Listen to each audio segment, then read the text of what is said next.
Recording in progress. Good morning, everyone. We are so excited for you all to be joining us today. We are in Abilene, Kansas, and we have a fun story for you this morning to help celebrate Earth Day. Now, we would love your participation. And so if you would use your chat box to answer questions or to ask questions, that's the goal for today. So sit back and enjoy.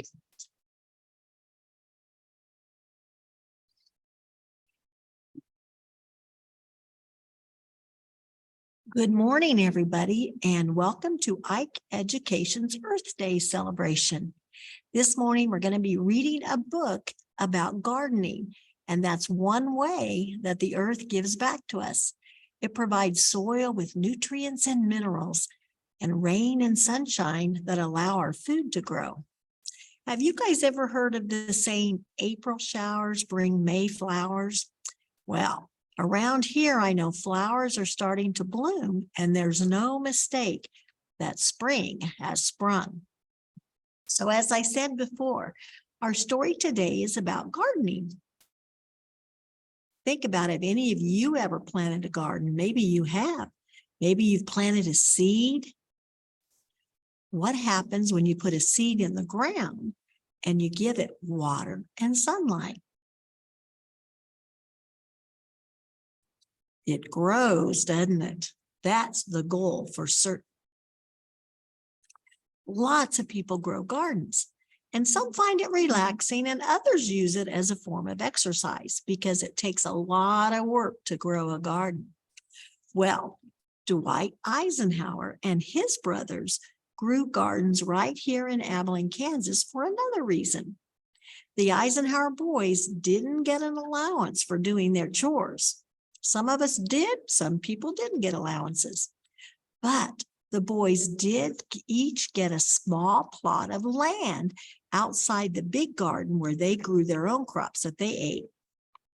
And they received that land where they could grow vegetables and sell them to their neighbors. Now, Dwight did some research and he found out that people loved sweet corn and cucumbers. So that's what he grew in his garden. And it didn't make him rich, but he was able to keep the money when he sold his crops to the neighbors, and he was able to buy things that he wanted or needed. Perhaps maybe a baseball glove or a baseball bat, because he absolutely loved to play baseball when he was a young boy. Now, the most important thing he learned, though, was the value and the rewards of hard work. So let's take a look at the cover of the book that we're going to read this morning. What do you notice? The title is What Grew in Larry's Garden.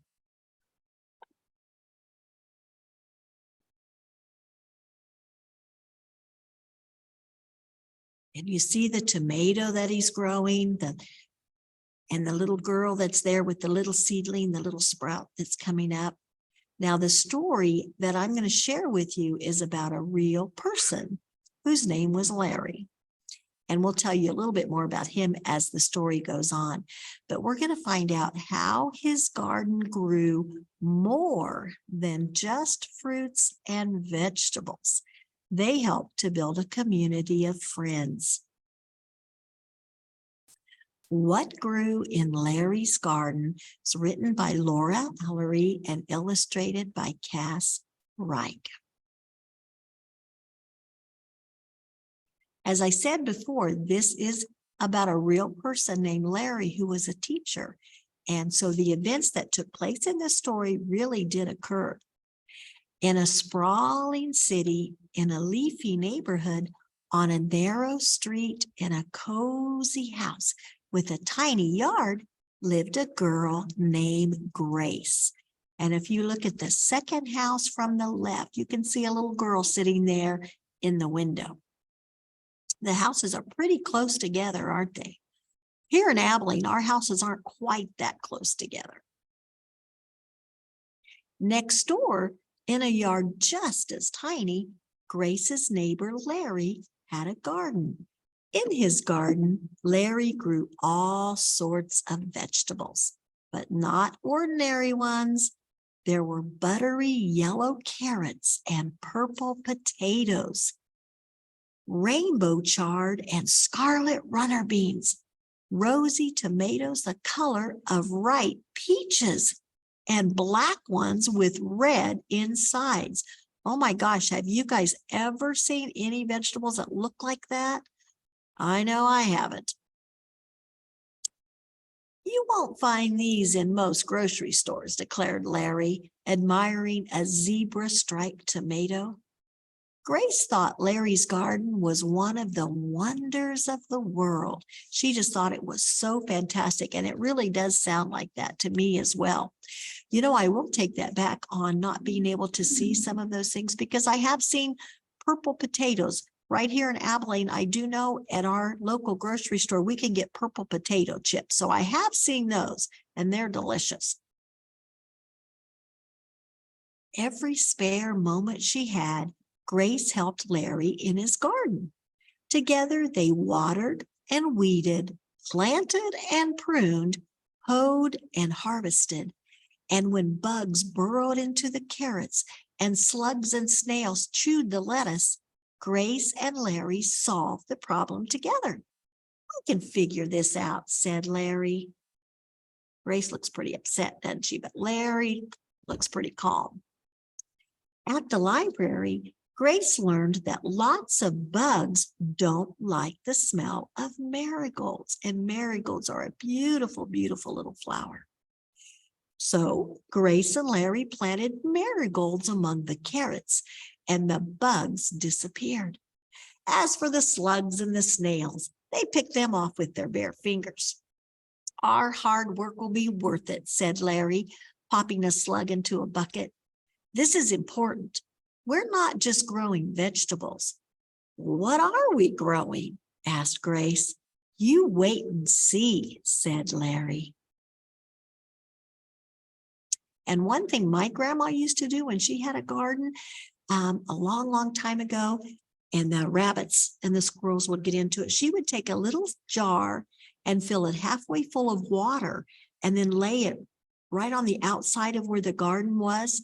And when the wind blew out on her farm, it would make kind of a whistling noise. And that kept the animals out of the garden. They did not like that. It was too high pitched for their ears. And so that's how my grandma kept things out. Keeping squirrels away from the tomatoes was a bigger problem. "We can figure this out," said Larry, scratching his head. They built little cages out of wire, and you guys might have seen little tomato cages. The tomato plants could grow inside the wire, but the squirrels could not get at the fruit.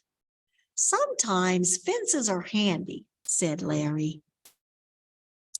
Well, when summer ended and autumn came, Grace helped Larry gather and dry seeds to save for next spring.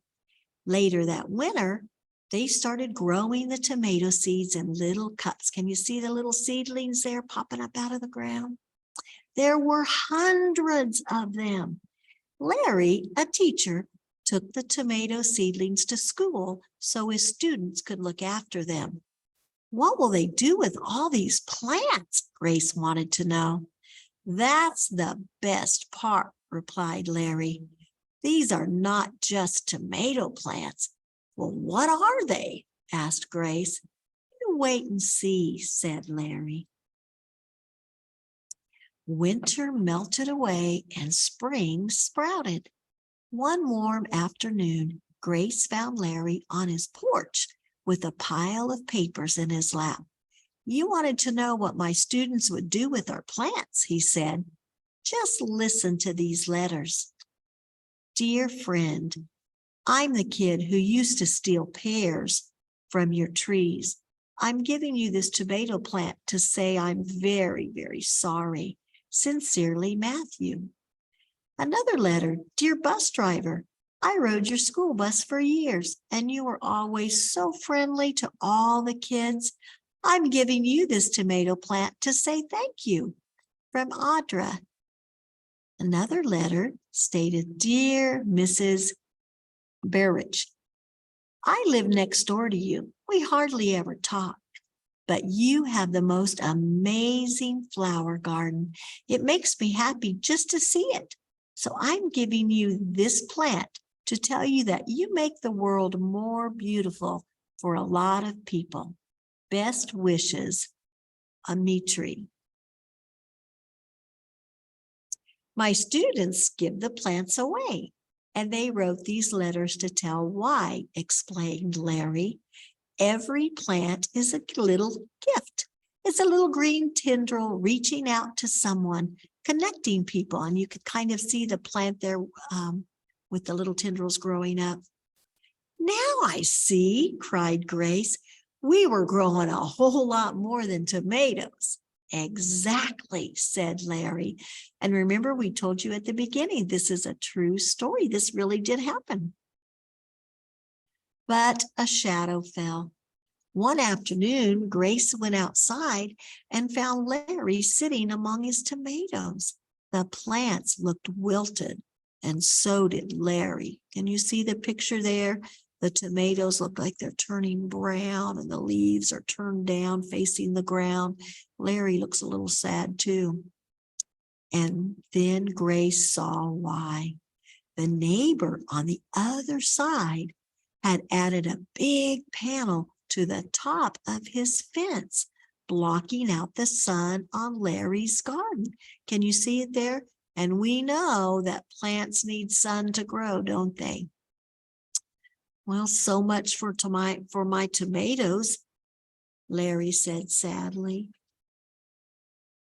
The looming fence made the garden seem smaller than ever.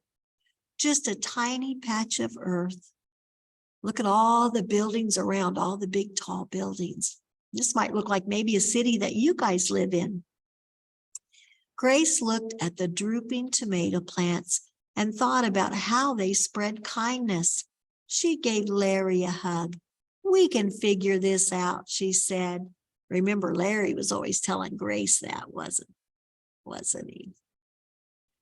Well, Larry went next door. You can see him on the porch there to speak to his neighbor, but they could not agree.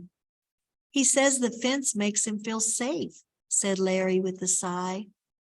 Well, I guess that makes sense, said Grace slowly, thinking about the handy fence that protected the tomato plants from hungry squirrels. But I have another idea. What's that? Wondered Larry. Wait and see, replied Grace. You guys think you have it figured out what her idea might be? The next morning, when Larry's neighbor stepped outside to get the newspaper, there on the porch was a small pot, a packet of seeds, and a note. Dear neighbor, I live 2 doors down from you, and I like to help Larry in his garden. I'm giving you these seeds to say I hope we can all be friends. I think having good friends is the best way to feel safe. Sincerely, Grace. P.S. I have a plan. Could you meet me outside on Saturday morning? You kind of see the neighbor has a little grin on his face, doesn't he? So I bet she probably made him feel pretty good. That weekend, Larry heard hammering. When he went outside, he found Grace in the yard next door, working side by side with his neighbor. The high panel on the fence was gone. So was the shadow. So now the sun is no longer blocking Larry's garden. Now they were pounding nails into the fence and tying strings to make a kind of ladder.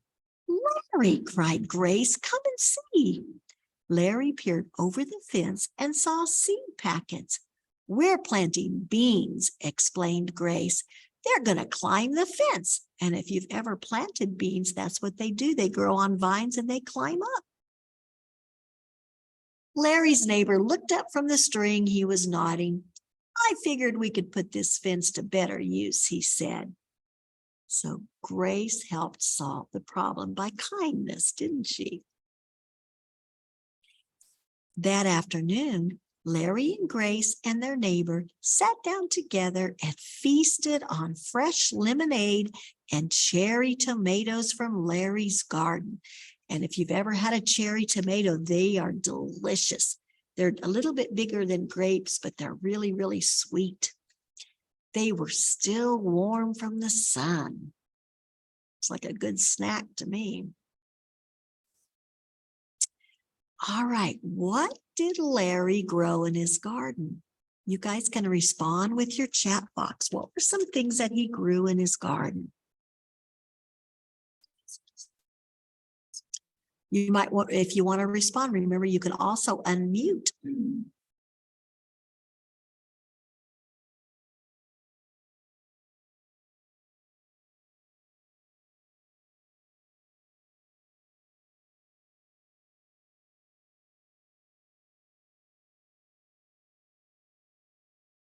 Remember, his garden was kind of unusual.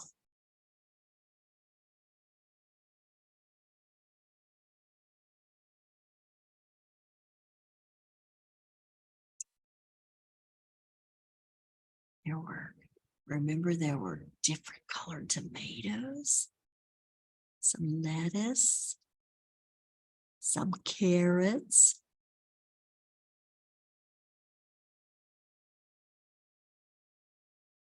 What are some other things you might grow in a garden?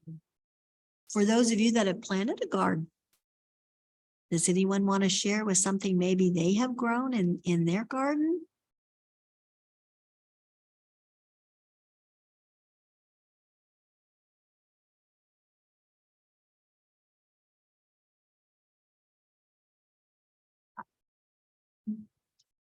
I remember my grandma used to grow potatoes, and oh my goodness, we'd have to go out and dig up those potatoes. And we had onions, green onions, and they grew up like little trees, and you just had to pull them out. You could rinse them off and eat them right there. They were delicious. Candace grows tomatoes and carrots. Oh, Candace. Okay, so Candace grows tomatoes and carrots. Awesome. Kim grows cucumbers. Kim grows cucumbers. Oh, Dwight would like that. Cucumbers are delicious. Once you buy once you grow your own vegetables, they don't taste as good as when you have to buy them from the store, do they? Now, Larry had some problems in his garden, didn't he? Does anybody remember what those problems were? And if you guys, those of you that do grow your own gardens, you might have some of these problems too.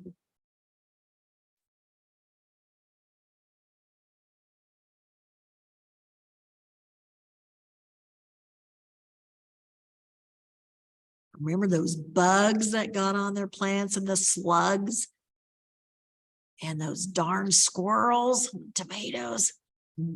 Meg's class says the fence blocked the sun. Oh, Meg's class said the fence blocked the sun. Remember those poor old wilting tomato plants? Kelly said the squirrels were trying to eat his tomatoes. The squirrels were trying to eat his tomatoes. Thanks, Kelly. Lots of problems, huh? Well, how did Larry solve the problems? Well, how did he solve the problem with the squirrel? Do you remember? Those darn old pesky squirrels.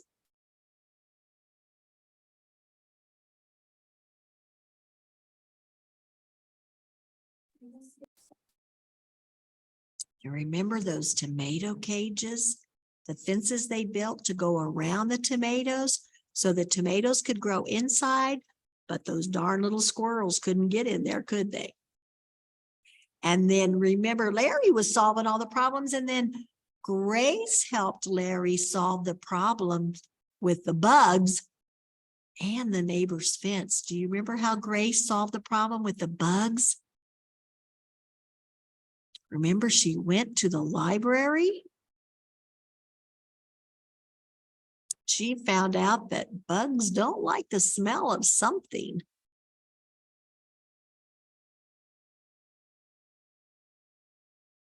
They were those really pretty little flowers called marigolds.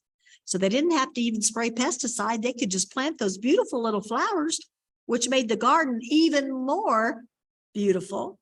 And then it kept the bugs off. And remember the slugs, they just pulled those off. What about that darn fence? How did they solve the problem of the fence? Remember, Larry went to the neighbor at first and talked with him, but the neighbor said, no, the fence makes me feel safe. How did Grace help solve that problem?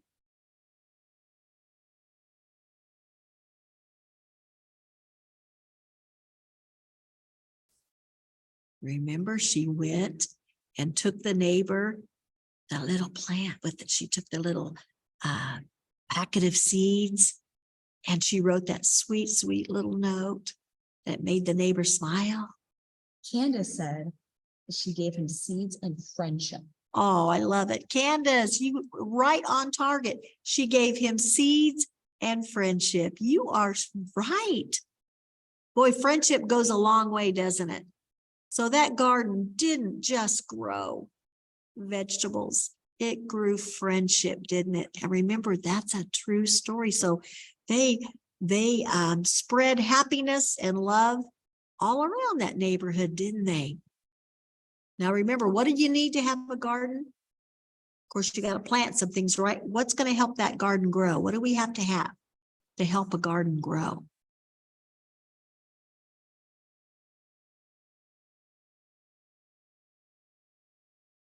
Can it grow in the dark? No rain, dry soil? Kim says sun. Definitely Kim, sun for sure. Meg said seeds, water, and sun. Meg says seeds, water, and sun. Perfect. We've got to have all those things, don't we? Because remember that darn fence blocked the sun from coming. If there was anything you could grow in your garden, what would it be? I know I would grow strawberries. I love strawberries. Is there anyone else that has something they would love to grow if they could? Candace says potatoes. Oh, Candace says potatoes. Will says pumpkins. Oh, Will says pumpkins. Perfect. Kelly would grow apples and beets. Ooh, yummy. Kelly would grow apples and beets.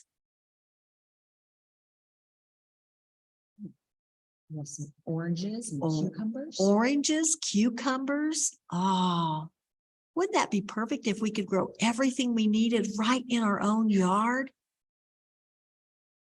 That would be wonderful. All right, we're just going to very quickly go ahead and move into our gardening math activity. Some of you may have pages with this on it, and others can just look at the screen if you'd like to. First of all, with each slide, we have two sets of seeds here. And what I want you to do is add them first of all. And if you can answer the question, what would we have? 7 plus 7. What would the answer be? We're going to start simple and make it a little more difficult. Candace says 14. Candace says 14. Good job. What about 7? Take away 7. If I had 7 seeds, I took 7 away, what would I end up with?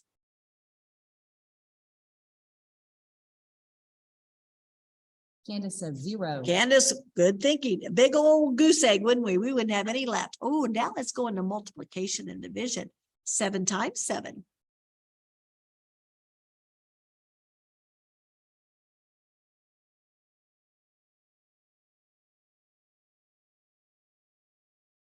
I did that problem. I'd end up with 49. That's a bunch.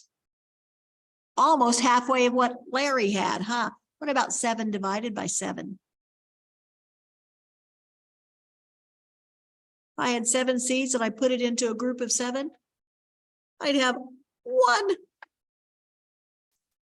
Here we go. This one looks like pumpkin seeds for whoever wanted to grow pumpkins. There you go. My husband eats these all the time. We have 8 in one set, 4 in one set. What's 8 plus 4?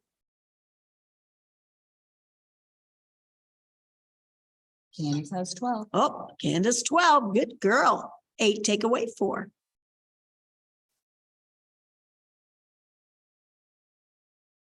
I just have, right, 4. What about 8 times 4? Oh, goodness. If I had 4 sets of 8, woohoo, 32. You guys are on the ball. if I had 8 seeds and I divided them into groups of 4, how many groups would I have? You are right, 2. Excellent. Now, I think these look like sunflower seeds. We eat those at ball games. I don't know about you guys, but we're always eating sunflower seeds. 10 in one group, 2 in one. What's 10 plus 2? 12. We're perfect. 10, take away 2. 8 is right. What about 10 times 2? If I had 2 groups of 10, how many would I have altogether? 20. And if I had 10 and I divided it into 2 groups, how many would be in each group? 5. Good job. Okay, here we go. Now we're going to make it a little bit tougher. Some of you might be learning how to figure the area of a given space. To do that, we have to multiply the length of the space by the width of the space. For example, if I was going to lay square tiles that were 1 foot by 1 foot, I would need 48 of them to fill the space that's on your page right there. Look at the garden plot. What is the area of the garden layout? So we have to figure, take the width, which is 4 feet, and multiply it by the length, which is 12 feet. So how many square feet are in that garden?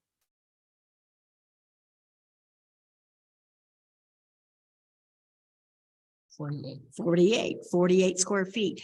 Okay, now let's say that you decided to plant corn, and each seed needs to be 12 inches apart. And you're starting with that outside row. How many seeds can you plant in that garden above?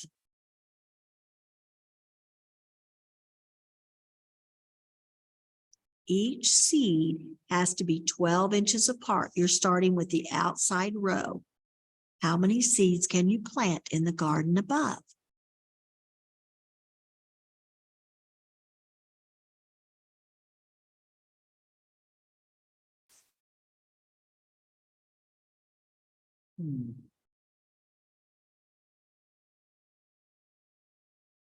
That one's kind of tough.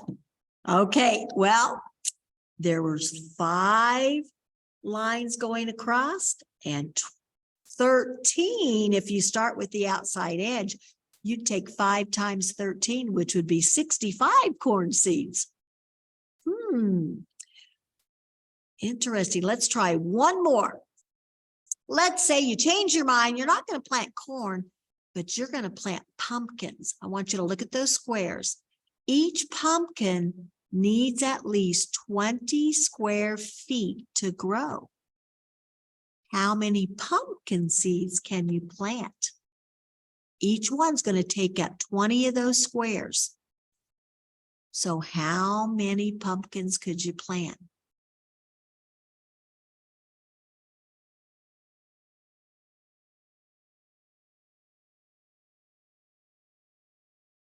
There are 48 squares, so you might have some squares left over.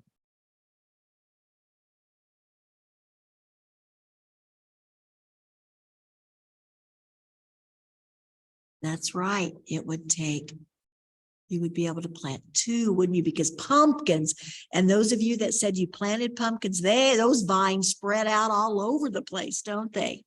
We have here in Kansas, in the fall, we take the school kids and they go, and even our own grandchildren, and we go to what's called a pumpkin patch, and we take the kids out, and oh my goodness, when you pull up, there's just the field is just full of pumpkins all over the ground, and we can walk out in them, and it's a lot of fun. Well, you guys have already shared with me what you would grow if you could grow in a garden, and those things sounded delicious to me. But you know what? We want to just thank you guys for joining us today to celebrate Earth Day. And our next program that's going to start, I believe, at about 10 o'clock, you guys are going to be learning about victory gardens and how even students just like you guys helped to win World War II by planting plants. Oh my gosh. Huh. Think about what you'd have to do. Do you guys have any questions or anything before I go? I'm not sure I understand.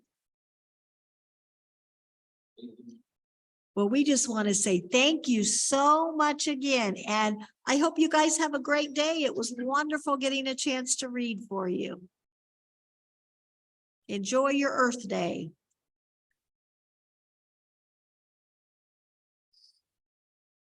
Oh, Candace asked if you have a garden. Oh, Candace, you know what? I am not a very good gardener. I have tried a few times, but I do help my neighbor lady, and she grows tomatoes, and she grows potatoes, and she grows spinach. We get a lot of spinach from her. And she grows those little tiny cherry tomatoes. And so when we go over and we help her pick those, we wash them off real carefully, and we eat those just like we eat candy. They're delicious. But thanks for asking. We do have a neighborhood garden in Abilene where a lot of people go and help out. All right, you guys have a great day, okay? Bye-bye.